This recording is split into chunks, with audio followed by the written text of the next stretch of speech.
Hello everyone, this is CA Rachna Dubey. Negotiable Instruments Made Easy. आज day number 9 है of the 10 lecture series that I had promised. I will be taking on negotiable instruments.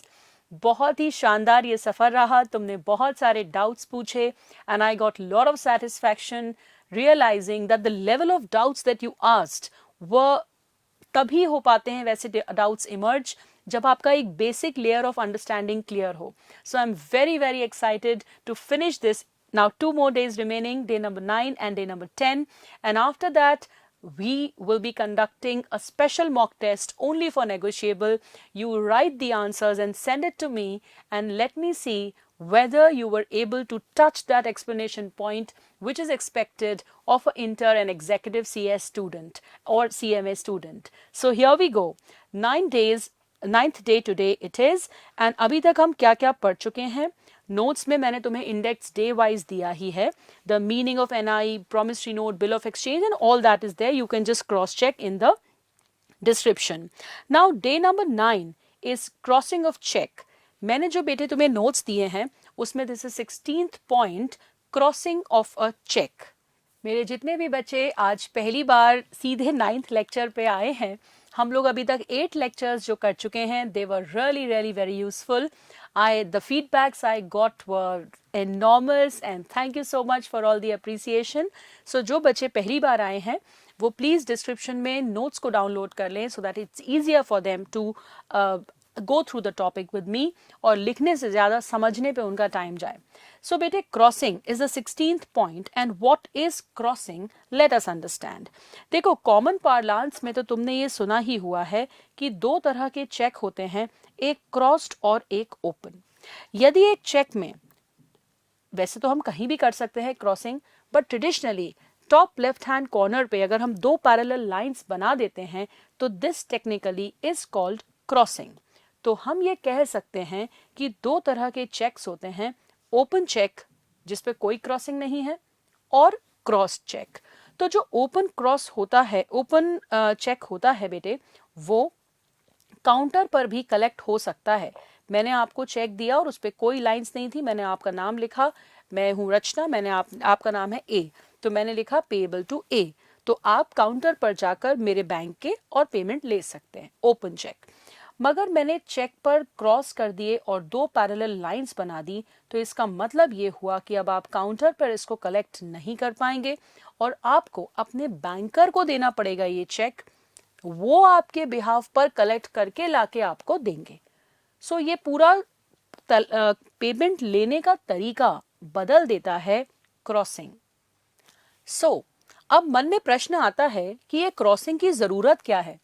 बहुत ही काम का point है, practical point है. मैं तुमको real life में लेके चलती हूँ. जरा देखो, ये एक बैंक का रूटीन का एक दिन है.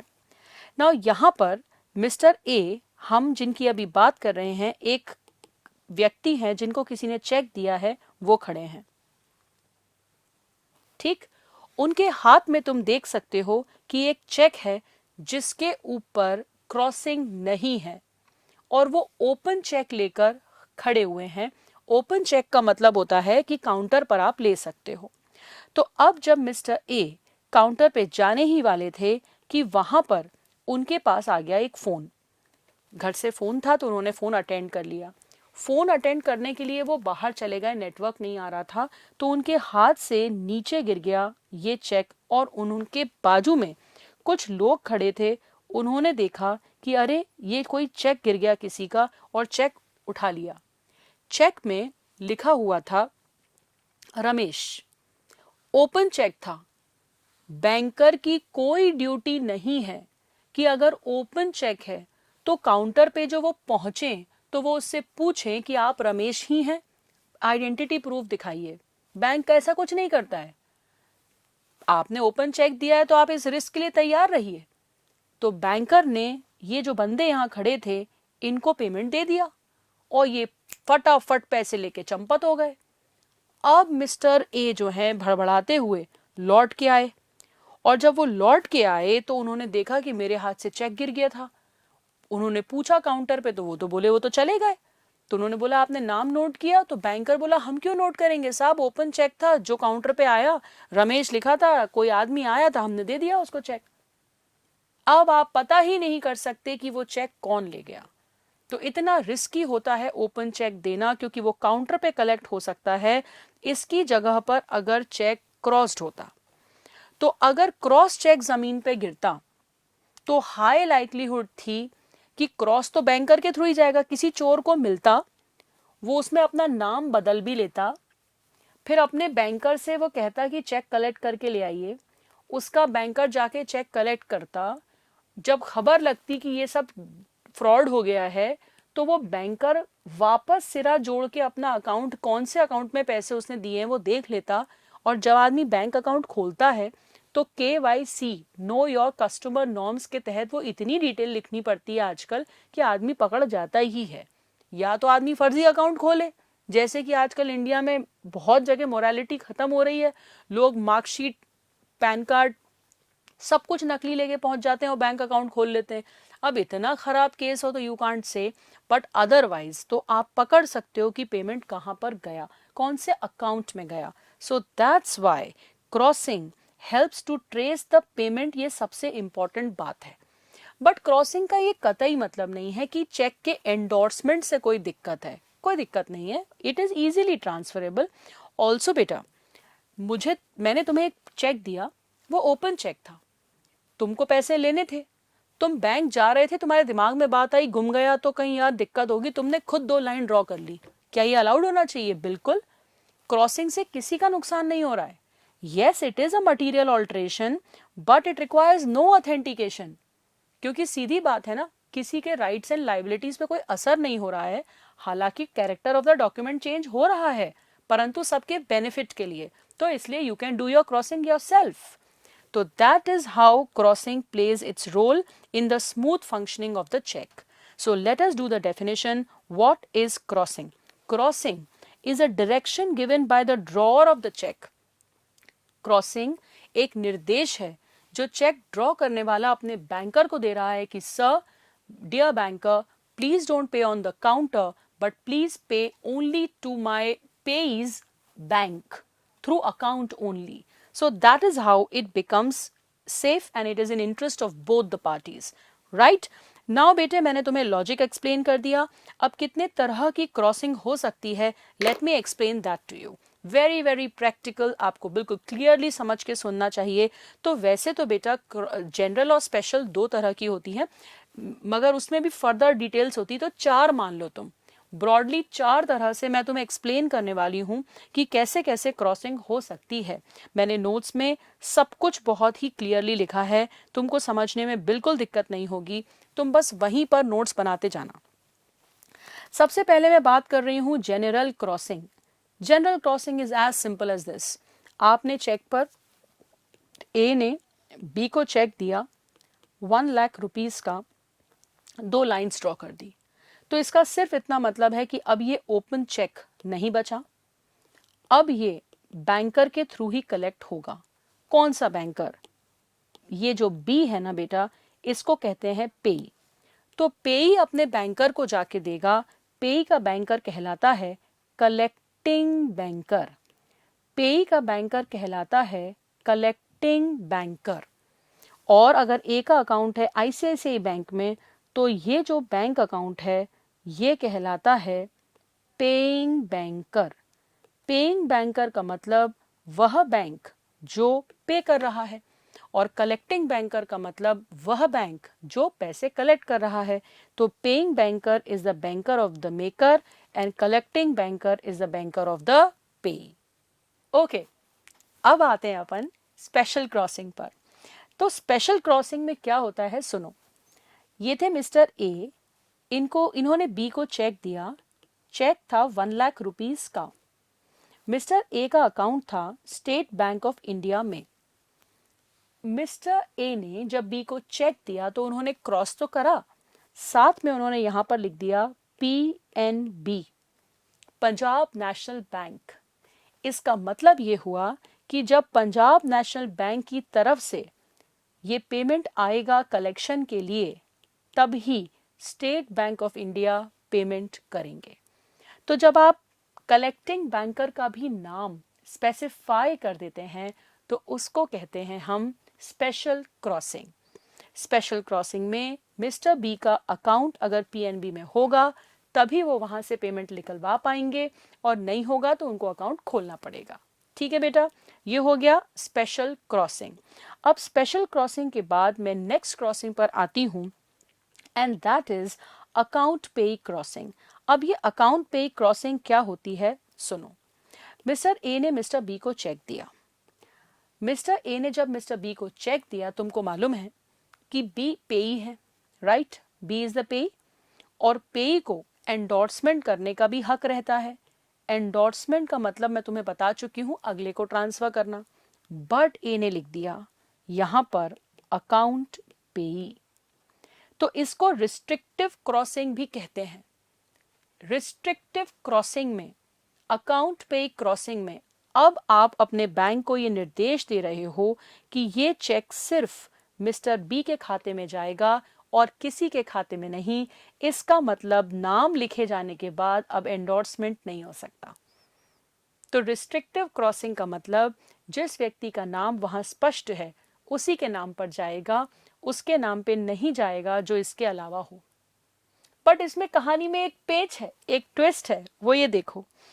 कभी कभी ऐसा भी होता है ना बेटा कि ए ने बी को चेक दिया बट नाम ब्लैंक छोड़ दिया।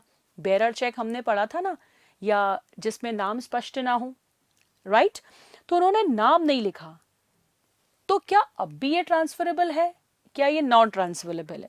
भाई, ए ने बी को चेक फिजिकली दिया, बी का नाम नहीं लिखा, लिख दिया अकाउंट पे, इसका मतलब अभी किसी का नाम नहीं लिखा ना, तो अभी ये ट्रांसफरेबल है।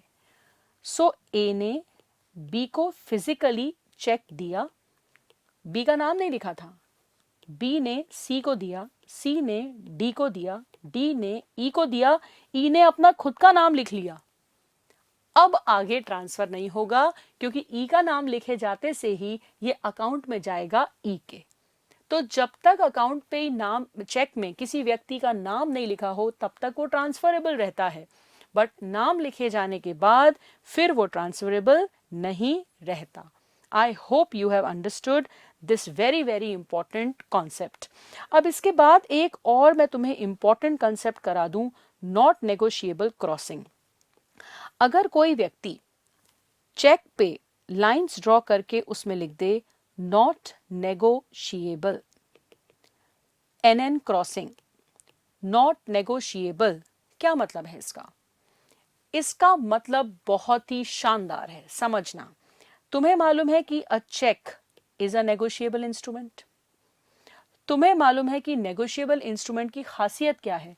कि holder in due course gets a good title even if the transferor's title is bad. हाँ या ना? बट अब हमने ये नेगोशिएबिलिटी का फीचर ही खत्म कर डाला। ये चेक अब एक महज कागज का टुकड़ा बचा है, ये नेगोशिएबल इंस्ट्रूमेंट नहीं बचा है। इसका मतलब ये हुआ कि कल को ये ए ने बी को चेक दिया, बी के ड्रॉ, ए ने, सुनो ना, ए ने पी को चेक दिया था, पी का चेक जो है स्टोलन हो गया, और जिसको मिला वो आदमी था B, he was the thief. उसने इस पे बी बना लिया, मगर क्या बी को पेमेंट पाने का हक बना? नहीं। क्या वो HDC है? नहीं। तो अगर ये चोर के हाथ में पहुंचा और अब ये डिफेक्टिव हो गया है टाइटल, तो ना तो ये चोर रिकवर कर पाएगा और ना ही ये किसी HDC को देगा, तो HDC भी रिकवर नहीं कर पाएगा। HDC के पास हजारों पावर होते हैं, बट जब हमने चेक पर लिख ही दिया नॉट नेगोशिएबल, वो नेगोशिएबल इंस्ट्रूमेंट ही नहीं बचा, तो HDC के सारे पावर खत्म। सो होता क्या है कि नॉट नेगोशिएबल क्रॉसिंग करने से चेक बहुत ही सेफ हो जाता है। It is the safest crossing actually, क्योंकि अब ये एंडोर्स भी हो सकता है, ट्रांसफर भी हो सकता है, बट रास्ते में किसी चोर को मिल गया तो आगे वालों को और उस चोर को गुड टाइटल नहीं मिलेगा, because it is no more negotiable. तो अब मैं तुमको एक एग्जाम्पल देती हूं।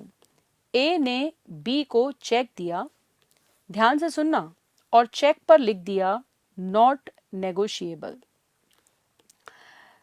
क्या बी इसको एंडोर्स कर सकता है? हाँ बिल्कुल, बी बिल्कुल बोनाफाइड ओनर है, बी ने सी को दिया, कोई दिक्कत नहीं है।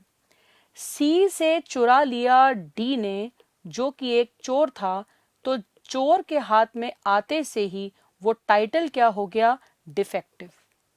तो तुम्हें चोर का तो मालूम है कि खुद तो आदमी रिकवर कर ही नहीं सकता है, कंसिडरेशन नहीं प्रूव कर पाएगा, परंतु इसने जाके दे दिया इस डी ने ई को, और ई था होल्डर इन ड्यू कोर्स। क्या इसको गुड टाइटल मिलेगा जो आमतौर पे मिल जाता था? नहीं, क्योंकि ये चेक अब नेगोशिएबल ही नहीं बचा, शुरू में ही लिख दिया था नॉट नेगोशिएबल। तो नॉट नेगोशिएबल का मतलब किसी चोर के हाथ में जाते से ही टाइटल हो जाएगा डिफेक्टिव, और वो डिफेक्टिव टाइटल किसी एचडीसी को भी मिला तो भी कोई फर्क नहीं पड़ेगा, टाइटल खराब ही रहेगा, क्योंकि नेगोशिएबिलिटी का बेसिक फीचर शुरू में ही खत्म कर दिया गया।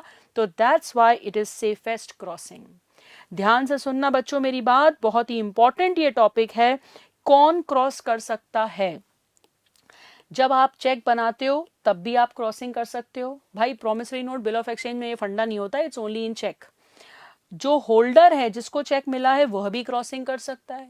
पता है आउटस्टेशन चेक्स में तो बैंकर भी क्रॉसिंग कर देता है, क्योंकि ये मटेरियल ऑल्ट्रेशन तो है, बट इसमें ऑथेंटिकेशन नहीं चाहिए, क्योंकि सारी पार्टीज के हितों की सुरक्षा हो रही है, किसी का नुकसान नहीं हो रहा है इसमें। सो that's why anyone can cross, ये भी ध्यान रखना। दूसरी बात ये ध्यान रखना कि कितना क्या प्रोटेक्शन मिलता है अनक्रॉस चेक में बैंकर को। भाई अनक्रॉस चेक या ओपन चेक में बैंकर की जिम्मेदारी खत्म, banker is exonerated, banker is freed, banker is बरी from any points of mistake that happens, कि सही आदमी के पास पैसे गए कि नहीं, हमारी कोई जिम्मेदारी नहीं। भाई हमने आपको पहले दिन कहा था क्रॉसिंग की सुविधा है, आप क्रॉसिंग कर देते, क्रॉसिंग आपने करी नहीं, ओपन चेक दे दिया, अनक्रॉस चेक दे दिया, तो अब अनक्रॉस दे दिया, गलत आदमी चला गया तो आप जानो। Did you understand? So that's why banker is exonerated, banker is freed for failure to check genuineness of endorsement to be that of payee or agent. What I mean to say, please understand the concept very very carefully. Mr. A ने SBI में खाता था, Mr. B को check दिया। बताओ SBI का customer कौन था? A। उन्होंने A का साइन देखा, सब बढ़िया था। बी से किसी ने चेक चुरा लिया और चोरी करने वाले ने लिखा पीछे एंडोर्स्ड टू, वैसे तो बेटा अभी मेरे को कंप्लीट करने दो, एंडोर्स्ड टू सी और कोई डी था।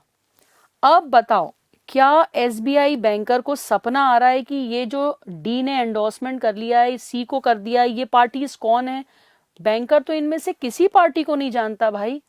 तो अगर ये लोग सब झूठे लोग हैं और गलत हाथों में चेक चला गया है तो बैंकर की कोई जिम्मेदारी नहीं है। काउंटर पे आके कोई पेमेंट लेके जा रहा है तो किसने किसको क्यों दिया, हमें क्या मतलब भाई। इसलिए आपको क्रॉसिंग कर देनी चाहिए, क्योंकि ओपन चेक में बैंकर की जिम्मेदारी नहीं होती है। बैंकर को तो काउंटर पे कोई आदमी आया पेमेंट दे देगा, इतना ही लिखा है, आपने अमाउंट चेक कर लेंगे, आपका साइन चेक कर लेंगे, that's all. But we will not see कि वो आदमी कौन है जो पेमेंट लेने आया है।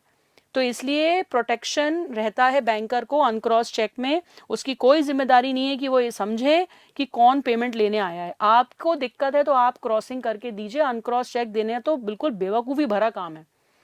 ठीक है बेटा, अब मैं 2-3 इंपॉर्टेंट पॉइंट्स बता दूं और पूछ लूं, क्या क्रॉसिंग शुरू में ना हो तो बाद में हो सकती है? बिल्कुल बिल्कुल, कोई भी ऐड कर सकता है। क्या नॉट नेगोशिएबल में बैंकर की कोई ड्यूटी है? हाँ बच्चे, बैंकर के ऊपर एक्स्ट्रा ड्यूटी होती है कि अगर उसको कोई चेक पे दिखे नॉट नेगोशिएबल तो एक बार यहां तक कि बैंकर्स फोन लगा के कंफर्म करते हैं कि आप ही ने ये चेक इसी पार्टी को दिया है, इतना ज़्यादा प्रोटेक्शन मिलता है, बैंकर की ड्यूटी कास्ट की गई है under the banking regulation act also कि नॉट नेगोशिएबल चेकिंग में, क्रॉसिंग में आप बिल्कुल टाइटल को ध्यान से चेक करके पेमेंट करें, बैंक के ऊपर एडिशनल ड्यूटी होती है। ऑल्सो अकाउंट पे चेक का आपका पेमेंट था, क्या आप अकाउंट पे में नाम लिखा है आदमी का, अकाउंट पे में नाम लिखा है आदमी का, क्या उसी के खाते में जाना है? बिल्कुल, गलत खाते में दोगे बैंकर जवाबदार है। क्या अकाउंट पे ट्रांसफरेबल होता है? जब तक किसी बेयरर का नाम ना लिखा हो तब तक ट्रांसफरेबल होता है। क्या मल्टीपल क्रॉसिंग अलाउड है? बिल्कुल अलाउड है। कुछ लोग जिंदगी में इतने ज्यादा सेफ चलते हैं, देखो जरा, ए ने, ये है हमारे ए, बेटा बस खत्म ही होने में टॉपिक, पेशेंस रख लो जरा। ए ने बी को 1 लाख रुपए का चेक दिया, भाई बड़ा ही अमाउंट है भाई ए के लिए। तो पता है उसने क्या क्या करा? ए का बैंक था एसबीआई। सबसे पहले उसने लिखा अकाउंट पे। अकाउंट पे का मतलब क्या होता है? अब बी के खाते में जाएगा, इट इज नॉट ट्रांसफरेबल। फिर उसने लिखा नॉट नेगोशिएबल। इसका मतलब ये है कि गलती से किसी तरह से भी फोर्जरी कुछ आगे बी के साथ हो गई, चोरी हो गई, गन पॉइंट पे किसी ने एंडोर्समेंट करा लिया, गुड टाइटल ट्रांसफर नहीं होगा। उसके बाद उसने लिखा पीएनबी, मतलब पंजाब नेशनल बैंक जब आएगा पेमेंट मांगने तभी देंगे। तो स्पेशल क्रॉसिंग भी कर दी, नॉट नेगोशिएबल भी कर दी, अकाउंट पे भी कर दी, और जनरल तो है ही, क्योंकि 2 लाइंस बनी है तो जनरल तो है ही, सारी टाइप की क्रॉसिंग कर दी। इतना डरपोक आदमी था एक कि उसने कोई कोना नहीं छोड़ा। तो ये अलाउड है, you can do multiple crossing. So ये मैंने बहुत बारीक पॉइंट तुमको बताए हैं बेटू, एक एक पॉइंट एग्जाम में तुम्हारे मार्क्स को बढ़ाएगा। जस्ट इमेजिन कि तुम कितने क्वेश्चंस करते और कितनी थ्योरी पढ़ते, तब जाके तुमको ये कंक्लूजन समझ में आते। जो मैंने ये तुम्हें कंक्लूजन्स दिए हैं, ये मेरे इतने टाइम की रिसर्च, और लिटरली मैंने वो जो एलएलबी में दम लगा के रिसर्च पेपर बनाया था, तो मैं इतने छान छान के काम के पॉइंट तुमको दे पा रही हूं। और मैं ये बिल्कुल दावे के साथ कह सकती हूं कि अगर तुमने ईमानदारी से पूरे 10 लेक्चर नेगोशिएबल के देखे हैं, ये नवा है, तो ऐसा हो ही नहीं सकता कि कोई नया क्वेश्चन निकल के आ जाए जो तुमसे ना बने। कंसेप्ट पर पढ़ोगे तो ऐसा हमेशा होगा। 100% कवरेज करके जाओ, कोई दिक्कत नहीं है। छोटा सा एक पॉइंट और जाते जाते कर लें, 9th लेक्चर भी आप खत्म होने को है, 10th में सिर्फ एग्जाम के क्वेश्चन बचे हैं भैया। नमस्कार। तो लायबिलिटी ऑफ बैंकर, बताओ मैंने क्या कहा, कौन कौन से बैंकर होते हैं पूरी स्टोरी में? ये बेटा होता है collecting banker. Who is collecting banker? जो व्यक्ति के नाम का चेक है, पेई का बैंकर कहलाता है collecting banker in case of a crossed cheque. ठीक। Who is paying banker? Account holder का बैंक, जैसे यहां ए का बैंक है एसबीआई, एसबीआई में ए का खाता है, तो that is the paying banker, जो अकाउंट से निकाल के पेमेंट करेगा। तो बैंकर की क्या लायबिलिटी है? लॉ कहता है पेइंग बैंकर को बहुत केयरफुली पेमेंट करना चाहिए। खाते में पैसे हैं, फिर भी आप किसी पार्टी का चेक बाउंस कर रहे हो, तो आपके ऊपर विंडिक्टिव डैमेजेस लग सकते हैं, एग्जेम्पलरी डैमेजेस लग सकते हैं, मानहानि का दावा आप पे लग सकता है। सो बैंकर की ड्यूटी है टू पे एज पर the tenor of the cheque. बेटू what is the meaning of the word tenor? Instruction. जो स्पष्ट इंस्ट्रक्शन आपके अकाउंट होल्डर ने आपको दिए हैं, आपको उसके अकॉर्डिंगली पेमेंट करना चाहिए। देन विंडिक्टिव डैमेज लग जाएंगे अगर फंड्स आपके अकाउंट में थे और आपने फिर भी वो बाउंस कर दिया। मगर एक सेक्शन अब मैं पढ़ाने जा रही हूं, protection to paying banker. 3 mark के क्वेश्चन के लिए आप अलग से लिखेंगे protection to paying banker. Paying banker को अभी तो थोड़ी देर पहले बताया था, अनक्रॉस चेक में, ओपन चेक में तो वो बिल्कुल ही प्रोटेक्शन है, उसकी कोई ड्यूटी नहीं है कि एंडोर्समेंट्स गलत हुए तो मैं क्या जानूं, आपने बनाया था ओपन चेक, मैं क्या करूं, तो वहां तो है ही। तो क्या क्या प्रोटेक्शन होंगे? एक और बात सुन लो, अगर कभी भी बैंक को सस्पिशियस लगता है तो उसकी ड्यूटी है कि ट्रंकेटेड चेक वगैरह में वो फर्दर इंफॉर्मेशन भी डिमांड कर सकता है। कोई भी बैंकर बेटा क्लियरिंग साइकिल में, तुम्हें मैंने ट्रंकेटेड चेक एक पढ़ाया था, जब हम एक फिजिकल चेक का एक स्कैन्ड इमेज बनाते हैं वो स्कैन्ड इमेज ही आगे जाती है। इस केस में बैंक को अगर कहीं भी कोई लोचा लगता है कि कोई टैंपरिंग हुई है तो पेइंग बैंकर एडिशनल इंफॉर्मेशन मांग सकता है इस केस में। एक तो ये बात हुई। अब सेक्शन 85 जरा और सुन लो। सेक्शन 85 क्या कहता है? सेक्शन 85 कहता है कि अगर पेमेंट इन ड्यू कोर्स हुआ है तो बैंकर को हम बिल्कुल प्रोटेक्शन देंगे। गलत आदमी के हाथ में भी पेमेंट चला गया but payment was done in due course तो हम बिल्कुल प्रोटेक्शन देंगे। क्या होता है payment in due course? Imagine करो तुम एक बैंकर हो। ये मैं तुम्हारे सामने एक चेक ड्रॉ किया। तुम एक बैंकर हो। मिस्टर ए ने स्टेट बैंक ऑफ इंडिया को, तुम स्टेट बैंक ऑफ इंडिया हो, अकाउंट पे लिखा, बी का नाम लिखा, अमाउंट लिखा 1000 रुपीज, डेट लिखी 20 अगस्त 2020। कहीं पूरी स्टोरी में कोई दिक्कत नहीं थी। अब बताओ, तुम बैंकर हो। मैं कुछ एग्जांपल्स, मैं बैंकिंग रेगुलेशन एक्ट 1949 नहीं पढ़ा रही हूँ बाबू, मैं पढ़ा रही हूँ नेगोशिएबल। उसमें जितनी ज़रूरत है केयरफुलनेस होने की वो सुनो। क्या अकाउंट पे ही लिखा है ये काउंटर पे पेमेंट होना चाहिए क्या? बिल्कुल नहीं। क्या बी के अलावा एनी अदर पर्सन को पेमेंट होना चाहिए? बिल्कुल नहीं। किस डेट के बाद और 3 महीने तक पेमेंट होना चाहिए? 20 तारीख। कितना पेमेंट होना चाहिए? 1000। ए का साइन तुमको बतौर बैंकर चेक करना चाहिए कि नहीं तुम्हारा कस्टमर है वो? यस। ये तुम हो तो कोई भी ओवर राइटिंग वगैरह तुम्हें दिख रही है, क्या तुम्हें उसका ध्यान देना चाहिए? Yes.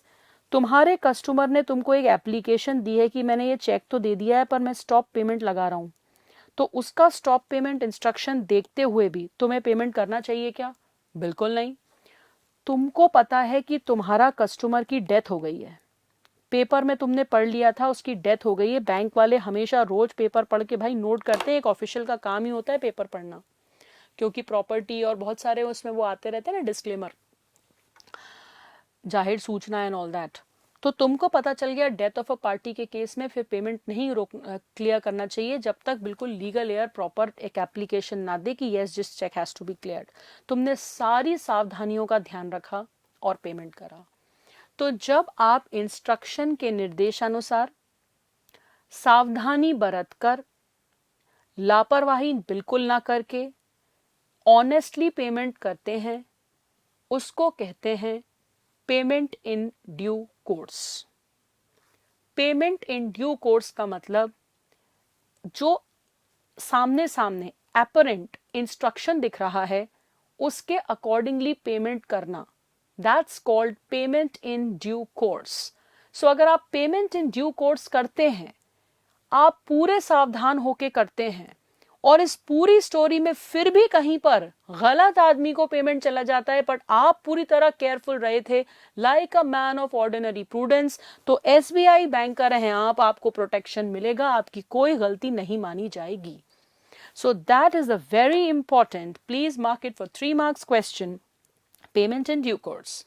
Payment in due course का मतलब होता है, सेक्शन 10 ये कहता है when payment is done in money as पर द अपरेंट, जो दिख रहा है, टेनर माने इंस्ट्रक्शन, इन गुड फेथ, बिल्कुल कोई लापरवाही नहीं है, without negligence, to the holder of the instrument, it is called payment in due course.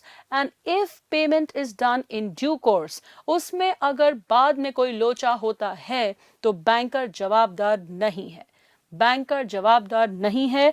If done in due course, banker will get protection even if गलत आदमी के हाथ में पेमेंट चला गया। I am giving you a practical example of this. Please pay attention and look at the example. Look on the screen. Mister A ने mister B को check दिया, एसबीआई में अकाउंट था और 1,00,000 रुपए का चेक था। मिस्टर ए ने ये चेक जब बी को दिया था तो फिर इस सिचुएशन में ये था, बैंकर जो था उसने ए का साइन चेक करा, साइन ठीक था, अमाउंट में देखा कोई ओवर राइटिंग है, सब कुछ ठीक था। क्रॉस चेक है, आदमी काउंटर के थ्रू आया है, नहीं तो अकाउंट के थ्रू ही आना था, ये बैंक ने ध्यान रखा, हुआ क्या, मिस्टर बी के ड्रॉर से एक चोर थे, उन्होंने ये चेक चुराया, बी का कहीं से सिग्नेचर कॉपी करके उसकी फोर्जरी करी और अपने को लिख लिया payable to Z, endorse to Z. तो बैंक के सामने जेड का कलेक्टिंग बैंकर पेमेंट लेकर आया। अब तुम अगर एसबीआई बैंक होते तो तुमने ए का साइन चेक कर लिया क्योंकि वो तुम्हारा कस्टमर था, 1 लाख रुपए चेक कर लिए, काउंटर पे पेमेंट नहीं किया, पर पेमेंट जेड को पहुंच गया क्योंकि जेड के अकाउंट के थ्रू पेमेंट हुआ, तो क्या तुम्हारी जिम्मेदारी बनती है? बिल्कुल नहीं बनती। तुमने पेमेंट इन ड्यू कोर्स करा है, सब कुछ ध्यान में रख के कहा है, तो अगर एंडोर्समेंट में फोर्जरी हो गई है तो तुम कैसे जानोगे? ये मिस्टर बी तुम्हारे अकाउंट होल्डर थोड़ी हैं कि तुम इनके चेक की वेरासिटी चेक करो। तुम्हें कैसे सपना आ रहा है? तुम्हारी ड्यूटी तो यहां के सिग्नेचर चेक करने तक थी। ध्यान रखना, पता है अगर मेकर का चेक का सिग्नेचर फोर्ज है ना तो बैंक निपट जाता है। बैंक की गलती हो या नहीं हो, अगर मेकर का साइन फोर्ज्ड है तो बैंक की ही गलती मानी जाएगी। बिल्कुल डिट्टो सेम दिख रहा हो तो भी कि आपने साइन ठीक से चेक क्यों नहीं किया। बट मिस्टर बी, क्या ये बैंक के कस्टमर है? नो। इनका चेक किसी ने साइन किसी ने फोर्ज कर लिया तो क्या बैंक की कोई गलती है? नहीं। गलत आदमी को पेमेंट चला गया, बैंक की कोई गलती है? नो, क्योंकि बैंकर ने किया है पेमेंट इन ड्यू कोर्स। लिख के रख लेना, ये एग्जाम का क्वेश्चन है। अगर पेमेंट इन ड्यू कोर्स है तो बिल्कुल बैंकर को बकायदा प्रोटेक्शन मिलेगा। हाँ, अगर payment out of due course है, आउट ऑफ ड्यू कोर्स किसको कहेंगे? साहब क्रॉसिंग थी, आपने काउंटर पे पेमेंट कर दिया। साहब 1 लाख का था, आपने 10 लाख का पेमेंट कर दिया। ओवर राइटिंग थी चेक की, आपने ध्यान नहीं दिया कि वहां पे मटेरियल ऑल्ट्रेशन था, आपने उसमें इनिशिएट दोबारा आदमी ने साइन किया है कि नहीं, परमिशन है कि नहीं, देखा नहीं। नॉट नेगोशिएबल था, आपने एक बार भी केयरफुल होकर टाइटल पता नहीं करा। तो जब आपने ऐसी लापरवाहियां करी हैं, that's called payment out of due course. Payment अगर आउट ऑफ ड्यू कोर्स है, जो इंस्ट्रक्शन है उसके अलावा कुछ और है, तो डेफिनेटली अगर आपने सेक्शन 126 का कॉन्ट्रवेंशन किया है, बैंकर शैल बी लायबल अगर ट्रू ओनर का कोई भी लॉस होता है। ये नहीं देखा जाएगा कि बैंकर ने क्या किया क्या नहीं किया। लापरवाही की सजा तो बैंकर को भुगतनी पड़ेगी। इसी बात के लिए तो बैंक बनता है भाई। You have to make a payment carefully. So आप को मैं क्या पढ़ा रही थी, हम कहां तक आ गए? हम यहां तक आ गए कि लाइबिलिटी ऑफ पेइंग बैंकर है कि वो ध्यान से पेमेंट करे। अगर उसने पेमेंट इन ड्यू कोर्स करा है उसको प्रोटेक्शन मिलेगा। अगर उसने payment out of due course करा है उसको प्रोटेक्शन नहीं मिलेगा। अपने खुद के कस्टमर का साइन फोर्ज्ड हुआ है और आप देख नहीं पाए, बैंकर की गलती मानी जाएगी, बैंकर को कॉम्पनसेट करना पड़ेगा। बट अगर एंडोर्समेंट्स में कोई फोर्जरी है तो बैंकर बिल्कुल जवाबदार नहीं है। जरा सा एक लास्ट पॉइंट और सुन लो बेटा कि कलेक्टिंग बैंकर की क्या ड्यूटी होती है। उसकी भी यही ड्यूटी होती है बेटा कि as per the apparent tenor वो भी कलेक्ट करे, ये उसकी भी ड्यूटी होती है। ठीक है, एग्जाम के लिए बस पेमेंट इन ड्यू कोर्स याद कर लेना। Payment in due course means as पर the instruction apparent tenor in good faith without negligence made to the holder, banker will get protection if payment is done in due course. I hope you can understand and I really want कि तुम लोग इस point को note कर लो। एक छोटी सी बात को देखो, नोट्स में हाईलाइट करो। Even if endorsement turns out to be forgery, banker will be protected if payment is done in due course. Second बात, एक लाइन बहुत चलती है नेगोशिएबल में, once a bearer always a bearer, once a bearer always a bearer, once a bearer always a bearer. इसका क्या मतलब है? आपने जब बेरर इंस्ट्रूमेंट बना दिया है, इसका मतलब आपको खुद ही मतलब नहीं है, जिसके हाथ में उसको पेमेंट कर दो। तो आगे किसी का नाम लग भी गया ना तो भी once a bearer always a bearer, once a bearer always a bearer. Banker discharge हो जाएगा अगर उसने होल्डर को चेक दे दिया, क्योंकि आप ही ने तो कहा था वंस अ बेरर, बेरर को दे देना। तो बैंकर तो होल्डर को चेक दे देगा, वो सत्य में ओनर है या नहीं ये बैंकर की ड्यूटी नहीं बचेगी। So here closes the very important negotiable instruments. बस एक लास्ट एक्सेप्शन मैंने लिखा है नोट्स में, एग्जाम का भी क्वेश्चन है।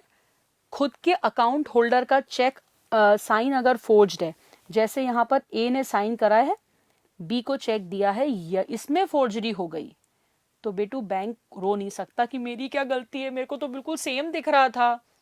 खुद के कस्टमर के साइन में फोर्जरी है तो बैंकर जवाबदार रहेगा। उसने वो कह ही नहीं सकता कि बिल्कुल सेम दिख रहा था, मैं क्या करता क्या नहीं करता, कोई नहीं सुनवाई होगी।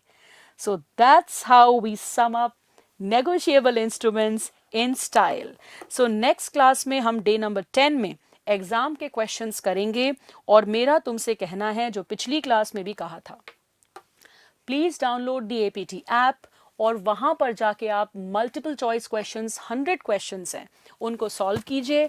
पूरे 100 के 100 क्वेश्चन सही होंगे तो वापस आइएगा इस लेक्चर पे, जो लेक्चर नंबर 10 अपन अगला पढ़ने वाले हैं ऑफ एग्जाम क्वेश्चंस, और उस पे लिखिएगा मैम ऑल 100 MCQ डन। देखते मेरे कितने बच्चे लिखते हैं उसमें ऑल 100 MCQ डन, और ऑल्सो मेरे कितने बच्चे लिखते हैं thank you ma'am for making negotiable easy.